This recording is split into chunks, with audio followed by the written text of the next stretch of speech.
Saya Agung Sutrisna, mahasiswa PPG dalam jabatan, kategori 1, angkatan ketiga, jurusan Ekonomi, Fakultas Keguruan dan Ilmu Pendidikan, Universitas Kristen Setiawacana Salatiga, akan melaksanakan ujian UKIN tahun 2023. Terima kasih. Assalamualaikum.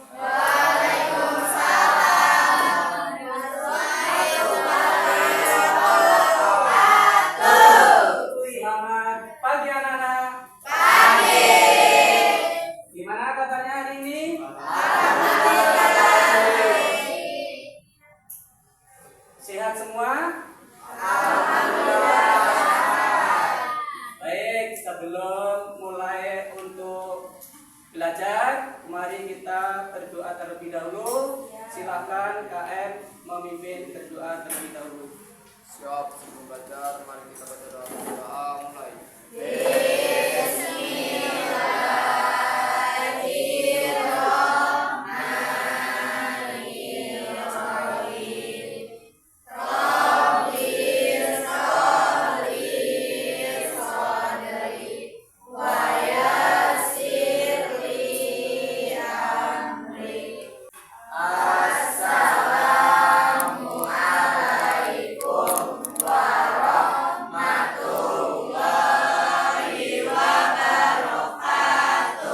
Waalaikumsalam warahmatullahi wabarakatuh. Barangkali ada yang tidak hadir hari ini, Anda sebutkan. Atif. Hadir. Anissa, Hadir. Atif, hadir. Bukan tuh. Khairul, hadir. Hilma, Hadir. Iqbal, hadir. Dan untuk hari ini kita belajar mengenai perpajakan dalam pembangunan ekonomi. Baik, mudah-mudahan hari ini pelajaran lebih agresif dan lebih menarik. Silakan Anda simak video yang Bapak akan tayangkan hari ini.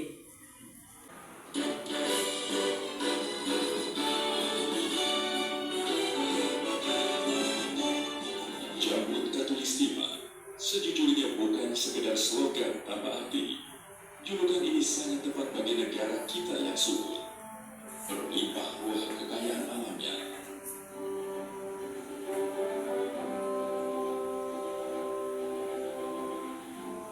Kaya akan budaya, bahasa, dan suku bangsa. Bumi pertiwi ini tak henti-hentinya memancarkan keindahan alam. Gedung-gedung menjulang tinggi, seolah-olah berlomba menggapai awan.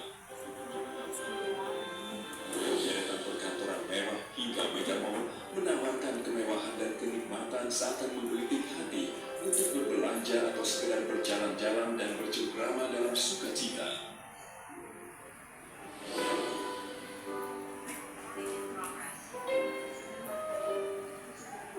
Tapi tahukah, di balik semua fata morgana ini, sungguh ironis di negeri ini.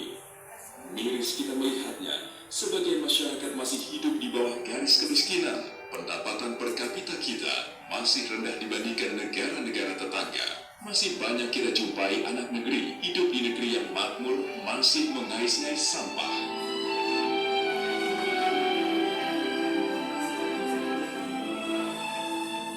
Meminta-minta,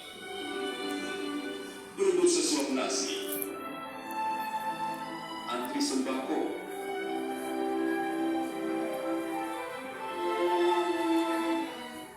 takkan serunya fenomena sosial menyakitkan premanisme hingga kriminalitas menjadi pemandangan biasa. Sementara yang tak kalah memilukan adalah pilihan pahit yang harus mereka terima, praktek-praktek perdagangan anak-anak, kehidupan kelak perempuan Indonesia, surga di bawah telapak kaki mereka, berubah surga yang dijajakan lewat kenikmatan yang sesat. Potret ceruk marut sebagai masyarakat kita belum berhenti sampai di sini. Selain masalah santan dan pangan, juga masalah papan, di mana mereka harus bergelut dan berharap ini.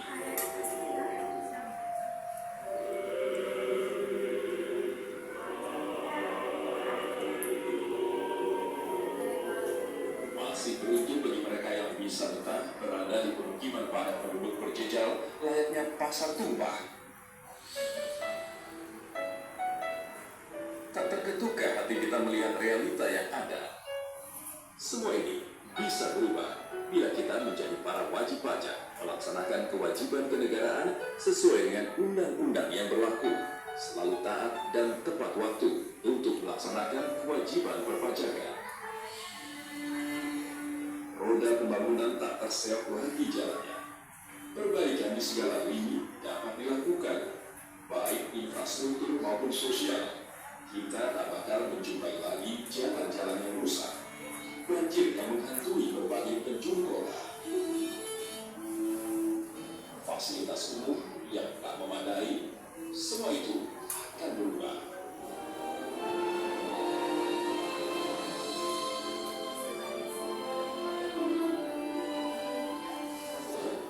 Sekolah-sekolah rusak akan berganti baju menjadi sekolah yang layak bagi para siswanya. Program wajib belajar bagi mereka yang tak mampu dapat berjalan. Pemukiman padat dan liar dapat segera diatasi. Sebaliknya, sebagai bagi yang telah menjadi kaum urban yang sah dapat mendiami rumah susun yang telah dibangun. Kemudian terbukanya lapangan pekerjaan yang luas. Ini semua dapat terwujud bila kepatuhan sukarela wajib pajak meningkat. Bahkan tidak menutup kemungkinan Indonesia yang selama ini dianggap tertinggal dalam mengentaskan kemiskinan dapat segera teratasi. Pada akhirnya kita sebagai bangsa dapat memetik buah manis dari apa yang menjadi kebaikan yang selama ini kita tanam, yaitu sebuah negeri makmur yang menjadi dambaan semua orang. Di mana riba, law jinai. Akhir kata, dengan pajak kemiskinan dapat dihilangkan.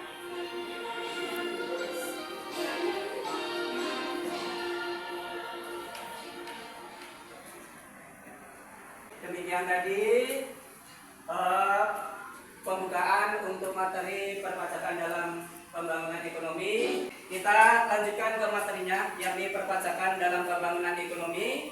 Apa itu pajak? Pajak dalam pengertiannya sekali lagi merupakan kontribusi yang dipaksakan oleh pemerintah negara dalam jangka waktu tertentu kepada pihak wajib pajak. Ini pengertian pajak berdasarkan undang-undang perpajakan yang ada di Indonesia.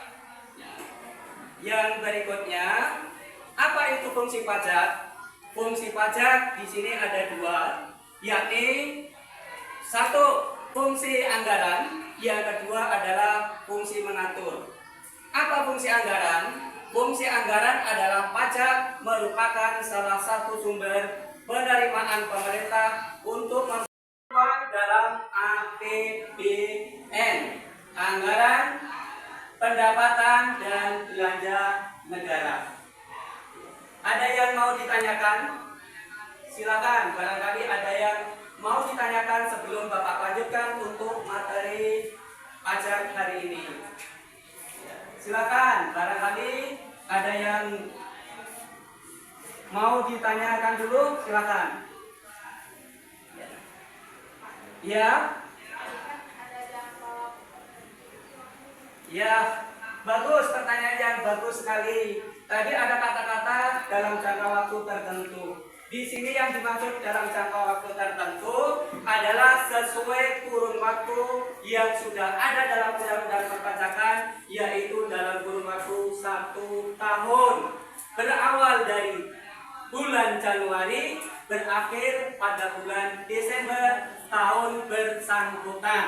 Seumpama tahun ini, ya dari bulan Januari nanti sampai bulan Desember 2024. Inilah yang dimaksud dalam jangka waktu tertentu. Itu yang sudah dilaksanakan dalam setiap pemerintahan yang ada di dunia ini, baik di Indonesia maupun di negara-negara lain yang memiliki atau melaksanakan pemungutan pajak. Yang berikutnya adalah fungsi mengatur. Apa itu pajak fungsi mengatur? Yaitu pajak dipergunakan sebagai alat kebijakan pemerintah untuk mencapai tujuan tertentu. Ya. Tujuan tertentu. Apa tujuan yang tertentu? Yakni untuk membiayai yang bersifat umum. Misalnya apa? Ada yang bisa menyebutkan? Barangkali ada yang bisa menyebutkan fungsi pajak. Silakan. Ya, Seperti kayak itu fasilitas umum. ya betul banget atau betul sekali. Fasilitas umum. Misalnya apa? Sekolahan. Apa lagi? Jalan, rumah sakit. Apa lagi? Rumah sakit, jalan, sekolah. Seperti sekolah kita ini dibiayai oleh pemerintah menggunakan uang pajak yang dipungut sesuai dengan ketentuan yang berlaku. Adapun pajak itu ada dua kriteria. Yang pertama adalah pajak penghasilan, yang kedua adalah pajak bumi dan bangunan, dan yang ketiga adalah pajak pertambahan nilai. Ya.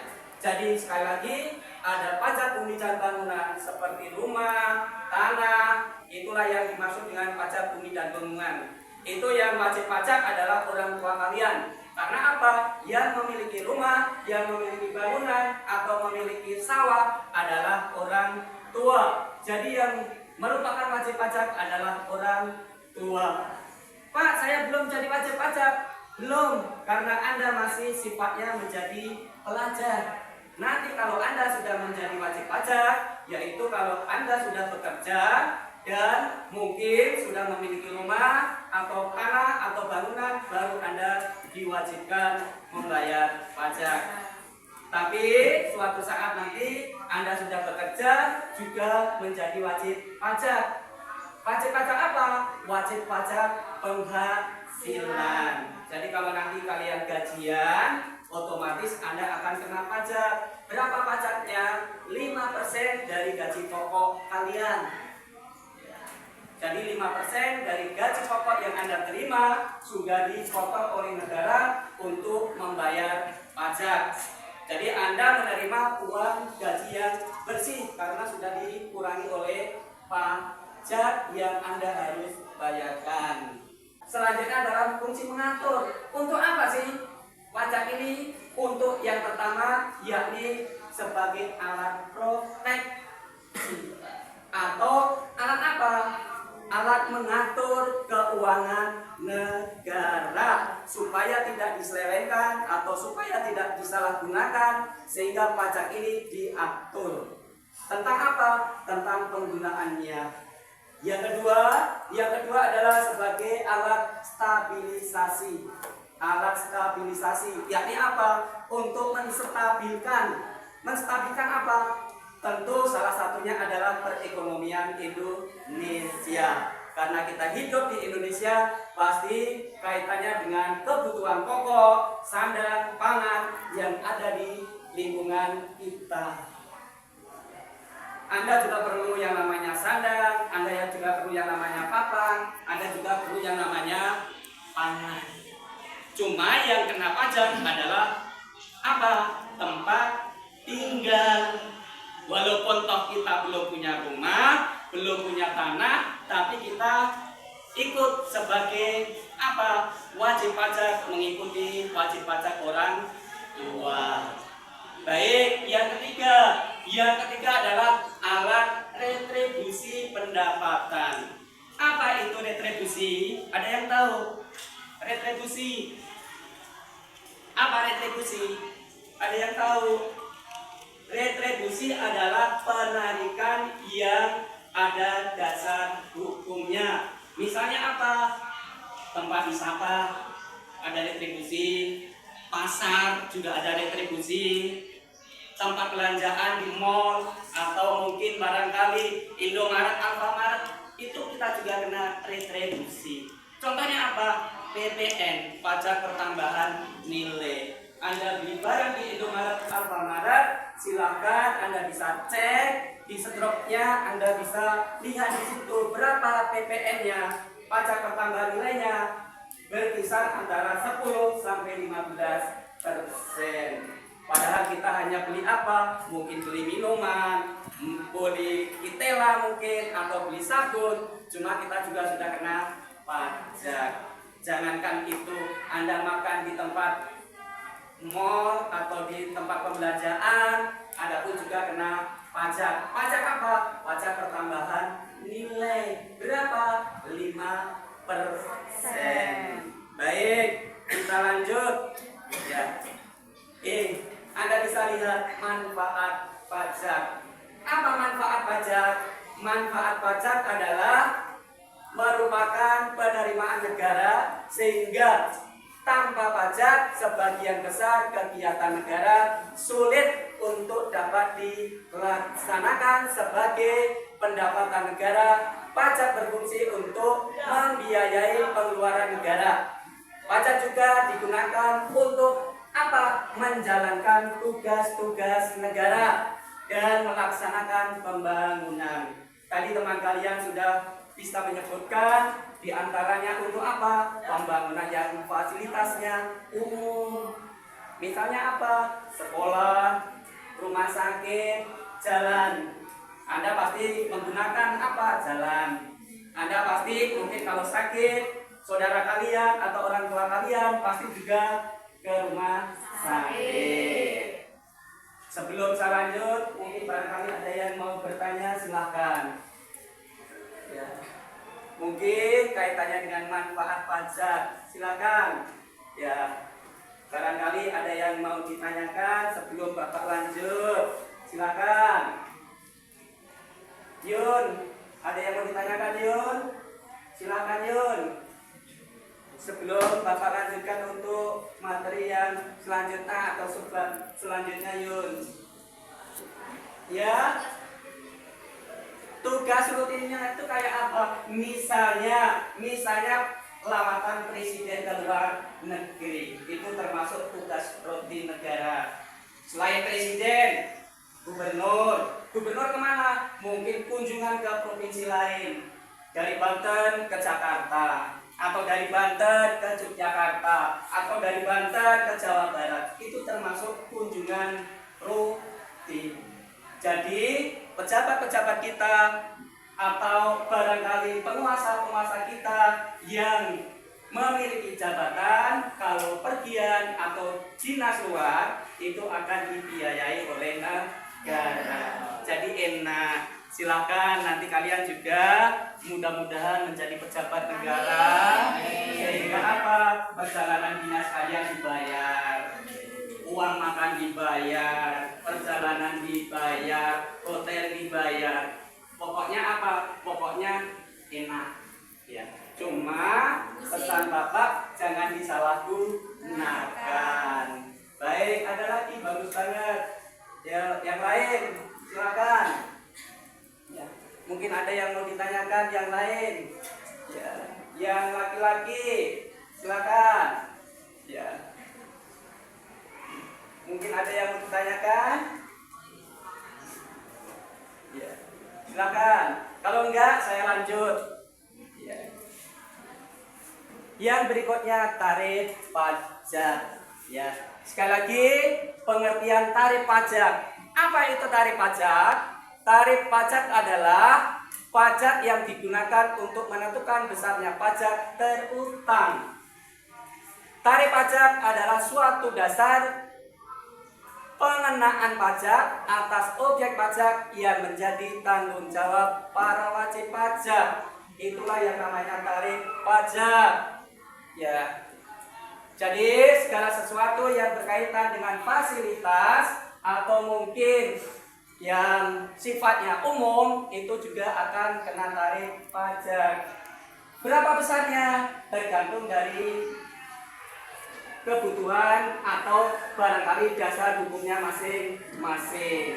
Adapun jenis daripada tarif pajak itu ada 4. Ya, 4. Yang pertama adalah tarif pajak proporsional sebanding itu sepadan, sama, tidak ada yang beda, itu namanya sebanding. Yang kedua, tarif pajak tetap. Tarif pajak tetap itu tetap tidak berubah sampai kapanpun. Jadi nilainya tetap. Kalau bulan ini 100, ya bulan berikutnya juga 100. Itu tarif tarif pajak tetap. Yang ketiga, tarif pajak degresif. Ya. Yang keempat adalah tarif pajak progresif. Ya, progresif. Ya. Itu yang jenis-jenis tarif pajak. Mungkin dari jenis-jenis tarif pajak ini ada yang mau ditanyakan, silakan. Ya.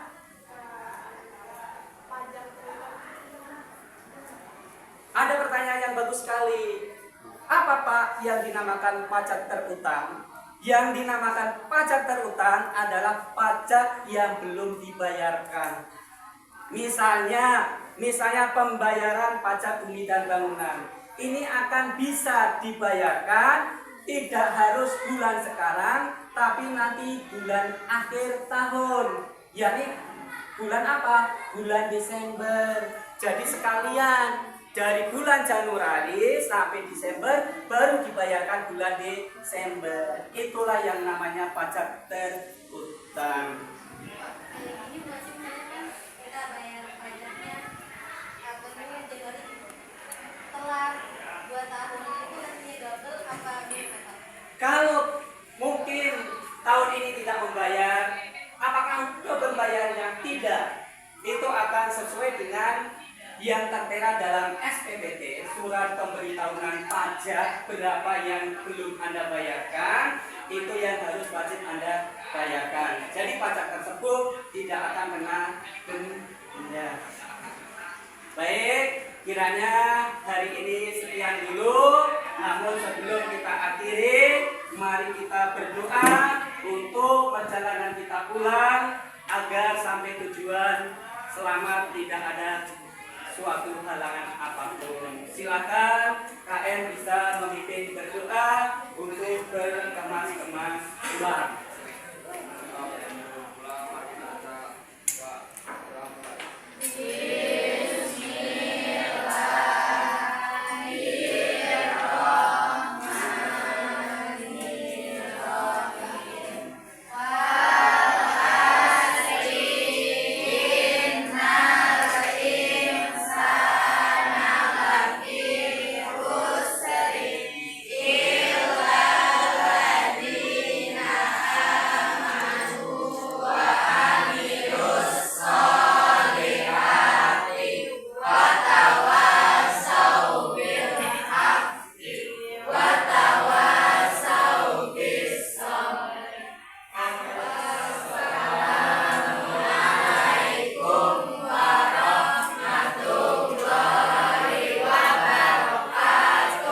Waalaikumsalam warahmatullahi wabarakatuh.